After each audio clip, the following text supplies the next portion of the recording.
Then this African Studies Masters. Yes. Now, you roll up, you've already, written this fantastic book, Half of a Yellow Sun, which is about the Biafran War, and you turn up to say, I'm going to enrol in African Studies now. What did you think that you were going to learn that you didn't know? Well, there is quite a lot that I don't know. I mean, I remember thinking when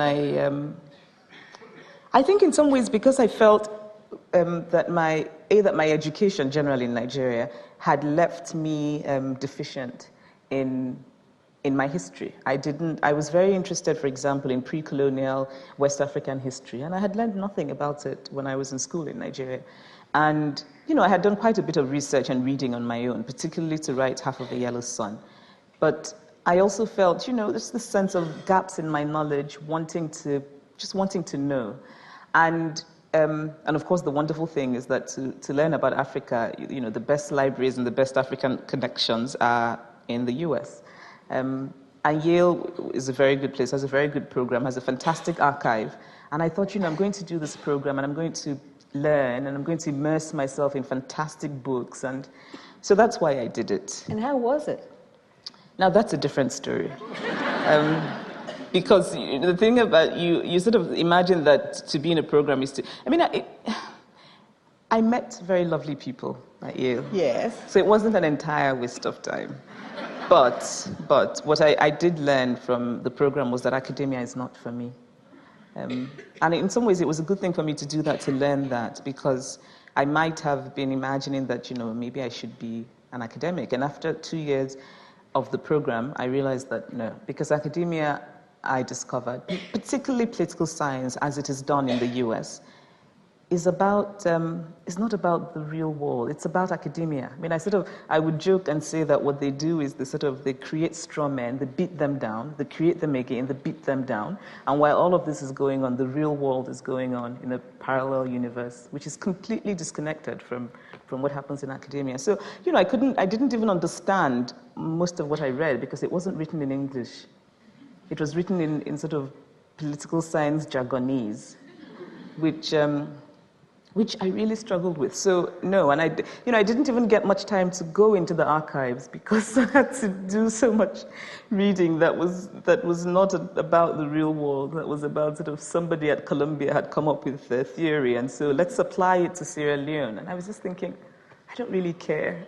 I want to read about real things happening. But no, I should also say that, obviously being a professor's daughter, I have a lot of respect for academics, but it's not just my thing. So that's, So how did they respond to you? How did they find you? I don't know. I'm sure I must have been... An actual African in the African Studies department. And I was, in fact, no, there was somebody from the two of us. It was strange, and I think also for me, just sitting in some classes and realizing that for me, this continent and this place that to think that where you come from is actually just a subject of study. So you had people who sort of had, gone to Uganda for 2 weeks and suddenly had become experts on market women in Uganda. And it just seemed very strange to me sometimes to have that. I really don't know. I was aware that a number of them knew that I was supposed to be this person who wrote the novel, and I don't know how that. I really don't know. Yeah. Well, I read a piece that you wrote. I think it was called. It was about why you love Nigeria. It was a couple of years ago. Despite riots and despite buildings falling down, and despite politicians being murdered and pensions not being paid, you still love to go back, and you still regarded that. That was 2 years ago. I don't know how you feel now, as your home, where your heart is, I suppose. How do you think about Nigeria now? I do feel that way. I do feel that, and I remember when I wrote that piece, and I was in Lagos, and a man who was running for governor of Lagos had just been murdered in his house, and there was just a sense of horror and outrage, and that people across, not just Lagos, I think the whole of Nigeria felt. And when The Guardian asked me to write that, in some ways it was good for me because it made me try to remember, to go past the outrage and the horror, to remember, this is a country still finding itself. This is a country that's still very much a work in progress. Nigeria is the place that most frustrates me. It's the place where I most complain. Every time I'm home, I'm complaining about something. I am, reading newspapers and talking back to the newspaper. I'm getting angry. I'm watching the news and I'm just getting angry. I'm watching the Senate proceedings and I'm getting furious. And why? What's making you Because angry? I just feel that there's just the potential that we are not. There's so much potential, I think, and we are just not. We're not achieving what we should. We have leaders who, sometimes I think, the level of incompetence is baffling. The inability to see that that policies have to be sort of people-centered. So sometimes you have people in leadership talking, and they don't seem to even appreciate that there are human beings involved. And that frustrates me. Also, just the sense that sometimes it's all a performance. You sort of watch people giving speeches, and you think, you don't believe what you're saying, and I don't believe you. And so it's all of those things. It's also sort of the basic questions of infrastructure, that the roads are not very good and electricity goes off and all of those things. But it's also home. It's where I meet the most interesting, most ingenious people. It's where, it's where I just find that the ways in which people move on, the way in which the people just find ways to continue to live and to laugh and to hold on to their humanity, and to make music and to build things. And I have a friend who's an architect who's just incredibly brilliant, a friend who's a publisher, a friend who is a TV show host, a friend who's actually just bought a farm and wants to start farming. So for me it's home. It's a place I love, and it's also a place that I have a lot of hope for. Particularly my generation, that we. That I sort of refuse to despair. Or maybe I just despair for a few hours and then I sort of put it aside. And also I think that often in talking about countries like Nigeria, that we forget how young they are relatively. That sort of taking a long view of history, that Nigeria is a baby. Independence in 1960, it's quite young. And then you sort of think about the people who took over power. It was bound to be a disaster. But what I feel is that we will get on our feet at some point. But and then I heard you saying that you get annoyed with Western media that covers Nigeria and other places in Africa and tells these stories and doesn't tell other kinds of stories. But you tell this story yourself. You tell the story about buildings just collapsing because they're badly made, and that taking 12 hours for the emergency services to come and rescue the people. Yeah. And then when they get there, they decide they need to sleep before they start to rescue the people. So they go to bed for the night and rescue people the next day. How is anybody supposed to think about that?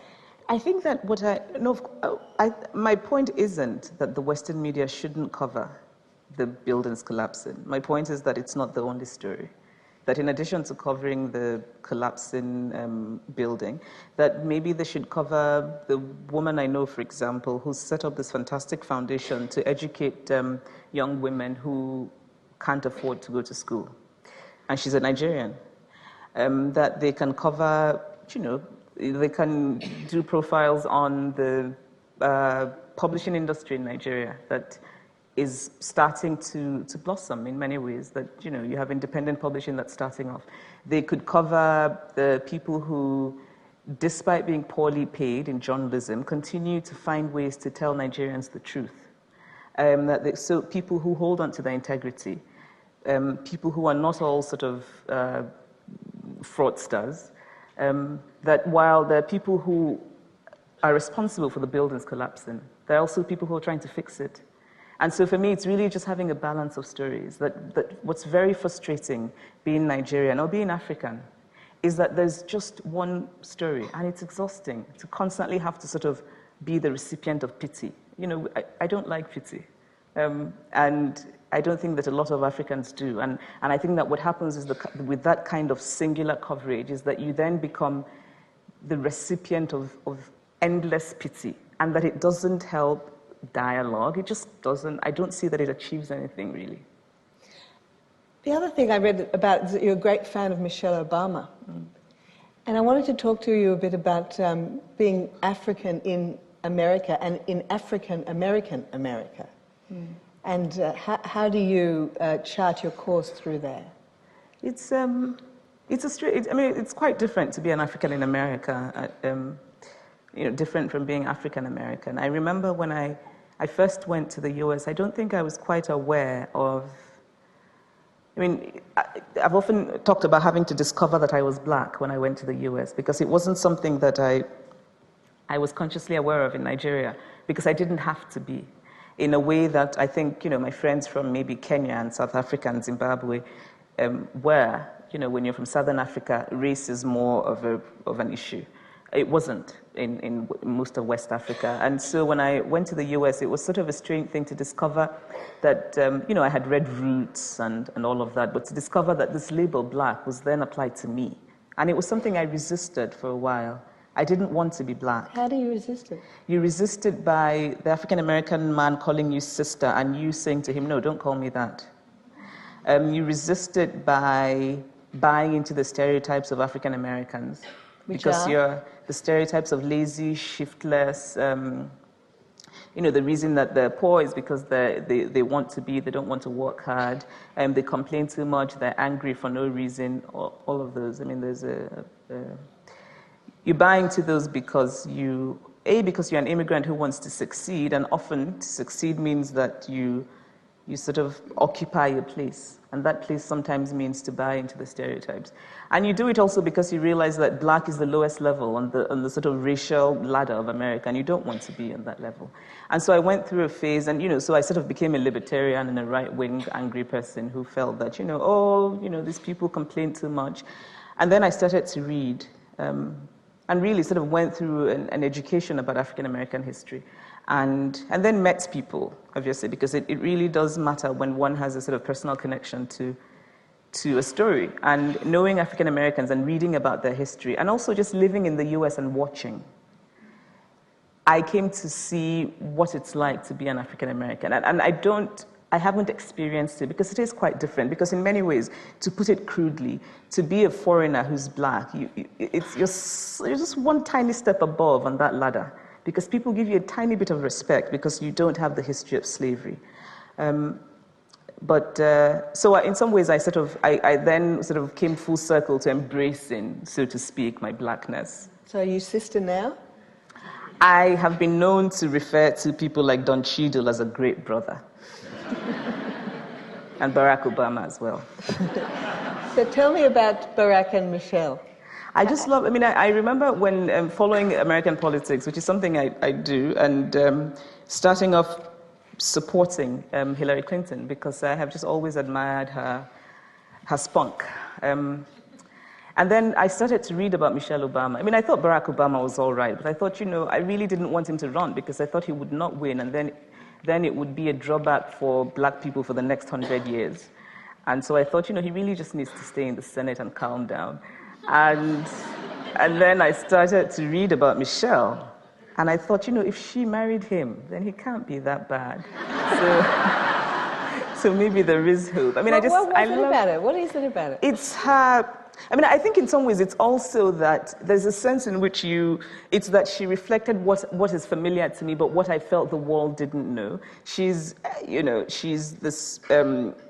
Really intelligent, and I loved her wonderful offbeat sense of humor, which unfortunately I think the campaign really squashed, because she was then sort of made to toe a kind of traditional boring line. But you sort of go back to interviews she did 3-4 years ago, just a fantastic sense of humor, an intelligence, a certain kind of verve, a self-confidence, and she was a dark-skinned black woman. And I know many women like her, but they're just not visible. And so to see her elevated was in some ways also, I think, selfishly sort of self-affirming, and that there's something about her that I recognized and responded to, and just developed a huge crush on. So it. And how do you think Mr. Obama's doing now? I think, no, and then of course I went on to sort of, read his book, particularly. Which is remarkable, which that is first really, book. really remarkable. And we just had him reading that on the radio a few weeks ago. He reads really well, he does all the accents. He writes good. really well. Yeah, I mean, he's absolutely. a good writer, He's a sort of a good writer. solid writer. So that book, for me, then really became the turning point. I just thought, this man is amazing. And for me, it's also, because my default position is cynicism about people in public life. I found myself being really gushy, annoyingly gushy, just listening to him talk and thinking, I believe you. And almost having this ridiculous sense of hope in humanity again, just because Barack Obama gave a speech. I found myself... It can't last, you know. It did, You did political science, you know this, don't you? No, I think, though, that, of course it can't, but, also the idea that he somehow has to perform miracles, I think, is ridiculous. I'm just grateful that somebody in the White House can read, and that, Because they've got a good library there, haven't they? Yes, and that he thinks ideas matter, and he thinks that it's important to be civil, to be polite and respectful of difference. I think that's fantastic. What do you think about Hollywood and Africa? Oh, good God.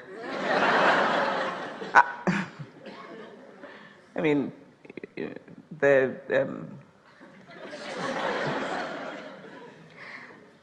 think Hollywood does what it does. It's what it is. If we can't look to Hollywood for history lessons, and not but just... people do. People shouldn't. Many people do. But many people learn their history at the movies. That is true. They shouldn't. But you can't sometimes tell people what they should do. Well, I would like to. You're right. You're right that Hollywood... But, the thing about... one can only complain. Sometimes there's just so much to do and to think about that we're probably not going to change Hollywood by having this conversation. Don't be such a pessimist. I am sometimes. Because, the reason I say that it does what it does is that it's important to think about, it's about how much money they're going to make. It's about appealing to the sort of lowest common denominator. It's about, it's not about ideals. So you have to have a white protagonist who goes to darkest Africa. Yes. And changes the world or changes themselves. Often changes themselves, with Africa as backdrop and the sort of noble, savage natives in the background. And there's a long tradition. And it's always amazed me when people say, oh, fantastic film about Africa, and often they praise the landscape, and then there's the elephant and the giraffe. And we don't remember that there are, in fact, Africans in those countries who are doing things. Or you have sort of the more recent examples, the sort of, look how good we are in the West, the sort of, we're going there and we're going to show that the bad guys are taking the diamonds. And I'm just not really interested in that. There is good film that one can look at to sort of see stories that are, halfway decent. I think they're not in Hollywood. But then again, that maybe it's not just about Africa. I think a lot of commercial Hollywood is just not very good. So, yeah. Well, why don't we take the lights up now? And if you would like to ask questions of your own. I just wonder if you could tell us about the reaction of Americans to your first stories as they were coming out, with that insider-outsider perspective you might have. Sorry, the reaction of Americans to... To your stories and your perspective coming from Nigeria, writing about American life.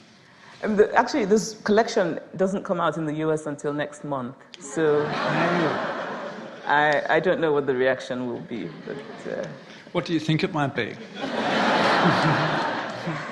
Some of the stories have been published in journals. I have 2 stories in there that were published in the New Yorker, and 2, I think, in Zoetrope. So, and I have, I've received emails from people. I think, I'm not terribly worried. I think one of the wonderful things about the US, and it's a country I have a lot of affection for, is that people give you space. That there's quite a bit of space that you're given to be and to do, and so I'm not worried about being stoned or anything. I better just repeat that for the rest of the audience. It was about the influence of Chimamanda. Now, she's a writer.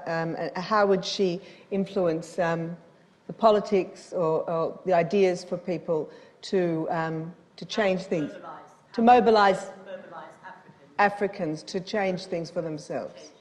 Yeah. I mean, the assumption is that I want to mobilize. And I don't know that I necessarily do. I don't know that I have to say that lately I've been thinking about going back and running for Anambra State Governor, for example. And it's something I find myself thinking about from time to time. And, I probably won't because there's so many compromises involved. But, I mean, I don't know. It's important to me, particularly as I find myself thinking more about things like going into politics, that what I really want to do is write, that I'm a storyteller. And it's important for me to have that space, that artistic space. And that I don't want to, I suppose there are many people who can do much better at politics, I assume. What sometimes makes me happy is sort of hearing back from people who say, because I read you, I was then inspired to ABC, right? And in some ways, it's an unintended consequence of writing, but it's one that means a lot to me. And and also organizing creative writing workshops. Every year I do creative writing workshops in Lagos. And just the idea that you open a space for mostly young people who want to tell their stories, but who haven't had a chance, who sometimes don't even know that other Nigerians are like them and want to read and write. And just to have that, so it runs for 10 days. And at the end of it, it's incredible how people have changed and how you realize you don't know what they're going to go off and do. So, I just want to say thanks very much. It's been really great listening to you because you're such an entertaining writer to listen to as well as to read. But I also wanted to ask you just a quick question about why you've turned to the short story form from novels. I didn't really turn to them because a lot of the stories in the book are quite old. So some of the stories I wrote when I was working on my first novel, Purple Hibiscus, and so the short story is a form that I really like and I'm drawn to, and something that I've been sort of practicing as I write longer fiction. So I really don't see it as I think it just happens to be that the stories have been collected in a book now, but I will continue to do short stories and hopefully longer fiction as well. Do you find them harder? I mean, I know I went to listen to Tim Winton talk, and he said he finds them incredibly hard as opposed to novels. How do you feel about that? I find both sort of equally hard, really. I think, that sometimes people talk about the short story as though it's the sort of the less accomplished sibling of the novel, and I don't. I think that I have short stories that I've been struggling with for 5 years, and I still don't know what's happening with them. So I really do find both equally difficult. And I think maybe the difference is that the novel gives you that there's a sense in which the short story, you have such little space to achieve something, and that if you can't afford to fail, if that makes sense. But with the novel, sometimes you feel there's some a bit of a leeway in some ways that you have with the novel. But I do find both equally difficult. You've clearly got a very large audience in English. Do you write in Nigerian as well? And do you have a Nigerian audience? Nigerian is English. English is our official language, for obvious reasons of our history of being colonized by the British. And Nigeria has about 250 languages, and I am an Igbo speaker. I speak Igbo, and I write Igbo fairly well, not terribly well. And again, a result of my education in Nigeria, that we are educated entirely in English. And so you have lots of Nigerians who speak their languages but don't write them very well. So my readership in Nigeria is an English readership, and my books I've really been thrilled at how well they've done in Nigeria. Well, we've come to the end of our hour, but Chimamanda Ngozi Adichie is going to be at a book signing upstairs. So I'm sure that if you have another question for her, she will. She'll give you an answer when she gives you a signature. But please thank her for coming to Sydney. Thank you.